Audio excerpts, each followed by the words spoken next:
What's up, YouTube? This is Terry from Commerce Squad Gaming. Leader Buddy Colton hasn't been able to record this lately, so I thought I would. This is my Paleozoic frog deck from the Crestwood, Missouri win-a-case tournament. I got 12th place. There were 73 people that had attended. I almost got to top 8, but I mean, I still did win my last match. I just didn't quite make it to top cut, so that's just how it goes. Either way, though, I did receive prize from it. I didn't win the case or anything, but I did do quite well. There were, I believe, 7 rounds of Swiss, and I went 5-2, so can't really complain about that. So we'll go ahead and get started. Got 3 swap. Pretty much main starter. 3 dupe. Pretty much just really standard. Just 8 frogs. Just really good starter cards for the deck. Pretty standard. For those who do not know, Swap Frog would dump a Roan-Tone or a dupe frog into the graveyard if it's summoned, and then you get to use Roan-Tone's graveyard effect to banish a frog monster from the graveyard to special summon itself. And Swap Frog can discard any water monster to special summon it. And then the last 2 monsters I played were, this card was the nuts. Barrier Statue, the Torrent. This locks down so many meta decks right now. It hits Swordsoul really hard. They summon the token and then they're done, pretty much. Being able to stop the light one that banishes to summon a worm from deck is insane. Just being able to stop, I mean, they can summon Mo Yi and such, but that's about it. They really can't extend much farther, plus you've got multiple back row to protect this card. So this card was absolutely MVP. This card won a couple of games, definitely. This card was also really funny against zombies. Now to get onto the spell cards. Playing a lot of Turbo to get to a bunch of cards. 1 card Demise and 2 Pod of Desires because I don't want to break into drawing into more than 1 Pod of Desires. Card Demise, this resolved 3 times during the event, and it put in work when I needed it to. Any other time I had it, it was just a decent discard to pitch for Dynamicious or something. So this card actually was insane, because like they would Ash the Desires, I'd set my back row, and I just card Demise, and then feels real bad because I'm setting up my board anyways. Even if I'm not summoning Toad that turn, I still didn't have the hand capacity, but I was still just going major plus because of that. That card was insane. Now we're going to get into the generic traps. 2 Ice Dragon's Prison, just for starters. This card put in work, being able to hit worm types, hitting the light worm out of the graveyard against Swordsoul. This card put in work. This card is basically if you don't banish the monster, this card gets you 2 monsters on your side of the field. This gives you their monster, and you get a Paleo out of the graveyard. So this card is absolutely insane, and it's removal. So outs cards like Dragoon and DPE, which did come up. Imperial Order, draw you every game to win. Not much else to say about this card. I hope this card doesn't get banned. This card is absolutely insane. It is ridiculous. 2-dimensional barrier, trap trickable. This card is insane. Being able to declare synchro against Swordsoul just shuts off the turn completely. But there were times against Swordsoul where I most of the time I needed it, but whenever I had the water statue established, they just could not play anyway. So this card was just my backup plan. But that card put in a lot of work against a lot of rogue as well. And more draw power to get into these cards. 3 Reckless Greed. I had 1 turn where I resolved all 3 of them, and going, you know, massive plus is absolutely insane. +3 is insane in this deck because a lot of decks just can't recover from that because you've already got a Toad established. This card is absolutely ridiculous. 3 Judgment. Say no to everything and then strike for going second, essentially. If they make you go second, set this. They activate something that threatens your board, you just strike it. And these cards were just insane, not much else to say. Also, with Reckless Greed, you don't really care about missing your draw phases. 3 Trap Trick, which is basically just 3 of anything in your deck that you need. These were just really helpful, just consistency, get you to anything it is that you need. If you have one Reckless face down, then you trap trick into the second one, you let them pass turn, draw for your card for your turn, activate Reckless, get a Paleo out, activate trap trick, get a Paleo out, set another Reckless, draw 2 more cards, and then you're just way ahead in advantage. 3 Dynamicious for the Paleos, 3 Canadia, 3 Olenoids, MST, Karmika, essentially, banish a face-up card in the field. This card put in, probably I'd argue, the most work at the event, being able to banish Area 0 against Striker and stop them. Like, if you can stop them from playing Area 0, and especially if you go into your side deck game 2 and then you just kaiju them, and then you keep hitting the Area 0, you're going to be way ahead because they can't ever resolve any of their Striker cards.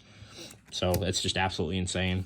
And Canadia, being able to flip stuff face down. This put in work against Swordsoul. Being able to put stuff face down so they can't synchro summon was really good. And the last Paleozoic monster I ended up playing, well, trap card monster-ish, is Liantula. Now, you may be thinking, why do I play this? Well, target a banished card, return to the graveyard. This will do even face down, which a lot of you may know, but if for those that don't, that's basically what it does. It's also summons itself from the graveyard, just like any Paleo. But this card, you activate Desires. I had one game where I banished both Ronin Totems, one game out of those 7 rounds where I banished both Ronin Totems, and I drew into Liantula and activated it from hand with because Opabenia was face up, and then I put the Ronin back in the graveyard, and I ended up getting Toading after that. So getting the Toad set up is really good. This card is absolutely crazy. There are times where you can make Opabenia and then activate this card. You could search it, activate it, put back a banished card, and then go ahead and go for the Toad play. But there's also other instances where if you have Desires in your hand, but you have the Opabenia established, you can search this first, activate Desires, draw 2, and then get a free monster on the board. Go in the extra. Totally awesome for Ixies. Best rank 2 in the game, changed my mind. This card is absolutely ridiculous. This card is a +1 every turn. Its negate is a +1. Stealing cards actually does come up. I have stolen a Feather Duster. I stole Impermanence 3 times during the event, and I used this guy, the Striker player. This was actually the last round of Swiss. I stole his Impermanence and used it to negate his DPE. I activate Ice Dragon's Prison, targeting a hero in his graveyard. He chains DPE to try to destroy itself. I chain the Imperm on the DPE, and that was pretty much the end of the game. Toad is absolutely insane. Glad they brought it back to 3. 1 Bahamut Shark, because I played 2 the water statue. I actually made this once during the event to summon a Toad, and then I was pretty much just sitting on that. But like, what I mostly did was summon Bahamut after I've got Judgment set and established with like Strike, so I'm protected. Attack with Shark, do 2600 damage, you know, direct. Main 2, detach, summon Toad, and then slap a Zeus on top of the Bahamut Shark. That was absolutely insane. And obviously the 1 Zeus. This card is insane. Insane plays that you can make with this card are such as leaving all your Paleos face up when you're about to summon a Toad. You attack with an Ixie, like Toad.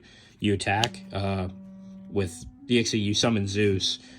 You activate all your traps so they don't get board wiped, and summon Paleos from the graveyard. The Paleos are unaffected by monster effects, so they will not get banished because of Zeus. Them being unaffected by monster effects was huge. Also, just the fact that you can get another material if they try to attack over the Dupe Frog if you establish another Toad is absolutely insane. This card just put in work at the event. I used it to out Phoenix Enforcer, and they tried to pop my Opabenia, and they didn't realize it was unaffected by monster effects, so that was nice. Namalcaris, Opabenia. Card is absolutely busted. It is at anything, cannot be ashed. Play traps from your hand. Attack into a defense, summon Zeus. This card is everything the deck needs as far as the extra deck goes, like in terms of utility, aside from Toad. Toad is just obviously the win condition, but this card is absolutely insane. And Namalcaris, if you summon that card, you're more than likely winning that game. And also, one other thing to mention with Namalcaris is you could have Opabenia and Karis face up if you have enough resources, and summon Zeus on top of Opabinia after you attack with Karis. Karis could pop a back row. Then you could slap Zeus over Opabinia, sit on Zeus and Karis. Karis can pop something. It's unaffected by Zeus. So you can just keep it on the board and Zeus him at the proper point. And then generic Sky Cavalry Centauria. You bait out DPE essentially, and you just make this attack, detach, bounce it back to the extra deck. And if you have a lot of resources, again, generally with all the negates that you have, that you're typically going to have, you can just stop them from getting... They're never going to be able to summon another DPE anyways, so like it's basically gone for the rest of the game. So bouncing it is pretty much just as good, because they've already put all the materials in the graveyard. It's just awesome. So this did out Dragoon one game, which did come up, and then slap a Zeus down, and then just wipe the board. Felt pretty good about it, and set all your back row. Now for the links. We play one Link Spider for linking off a Paleozoic, because sometimes if you need to make a Nightmare, you'll have two Paleos with the same name, and you can't do it with the same name, so you need to link one off into Link Spider. That does come up. Paleozoic Canberra roster. This card did come up. This card is crazy. If you set a spell trap that is worthless to you in your deck, if it's like archetype generic that you want to negate, you can summon this on the following turn, pop the set card that you stole with Toad, or even pop one of their set cards with this card, and then get you a free Paleo. And then you can pop another card and get a Paleo out of the graveyard. This card also protects all your back row, which is absolutely crazy. An enemy, I summon this card probably almost every game, just being able to summon back a swap and then do major damage. Like, you generally don't always need to go into Boral Sword. Like, I can prove that this deck does not need to go into Boral Sword, like, as often as it should, like it used to. But it is good to have. But an enemy just gives you more resources while essentially making you almost the same game-winning board, even though it locks you into water monsters. It's basically a Monster Reborn. For 1,500 or less, attack water monster from your graveyard to a zone this card points to, if you don't know that. This card was very, very good. Nightmare Phoenix and Unicorn. I actually made these the least amount of times, essentially.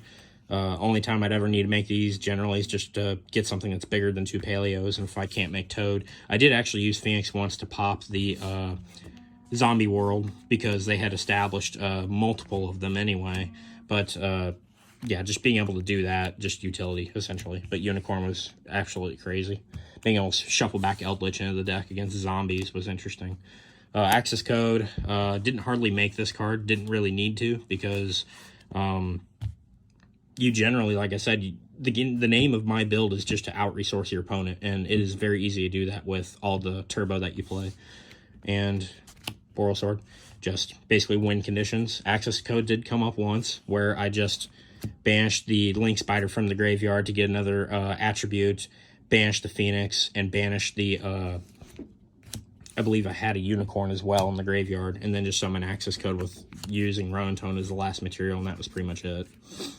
So, and then the Boral Sword, that did, it isn't really the name of the game anymore.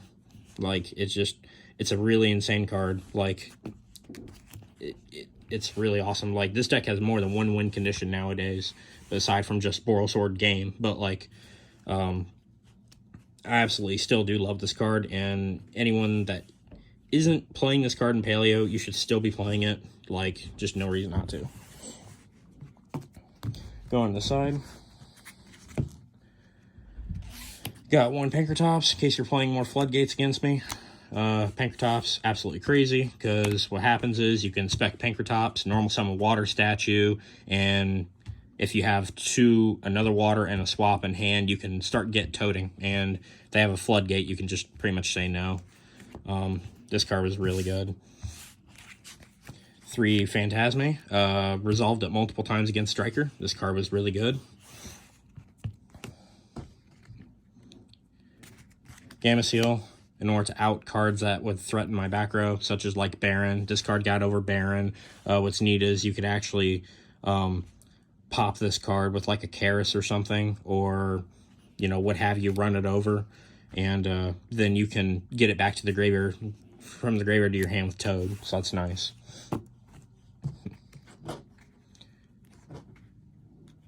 I don't like back row that isn't mine, essentially. So reason why I play Lightning Storm and Evenly and Twin. I mean, one, like I just mentioned, I don't like back row. Back row is very threatening against this deck when you're going second, so you got to have ways to get rid of it. The reason why I play Twin against back row decks, so like you play against Eldlich or something, right? You activate Twin, you discard a Paleo from hand, you target Sanguine and Conquistador. They have to chain Sanguine. You chain the Paleo in the graveyard because its discard is cost, and that's just absolutely crazy. And then if they have any front row, you can just hit it all. Against Swordsoul, I was able to just Lightning Storm their front row, summon Toad, and their back row pretty much didn't matter at that point. Because, like, dealing with back row, it sounds like this deck doesn't really have a hard problem dealing with a bunch of back row, but if there are heavy back row matchups, like, it really does matter. Because even though you can search, even though you're unaffected by monster effects, you're still playing Battle of the Traps, essentially, and you have to win the dice roll. But if you lose the dice roll, you really need to have ways to out back row. So that was pretty much it.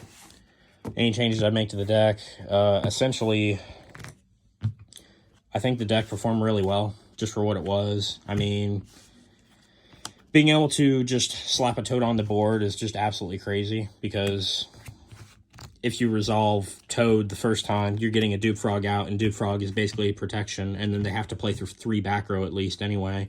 And if you resolve Toad to detach on the following turn with Swap Frog and summon Swap Frog from deck, you're just going to OTK them. So that's generally how the deck plays. Any questions, comments, go ahead and shoot them. Well, this is my Paleozoic Frog 12th place deck profile. Hope you enjoyed it. Thank you.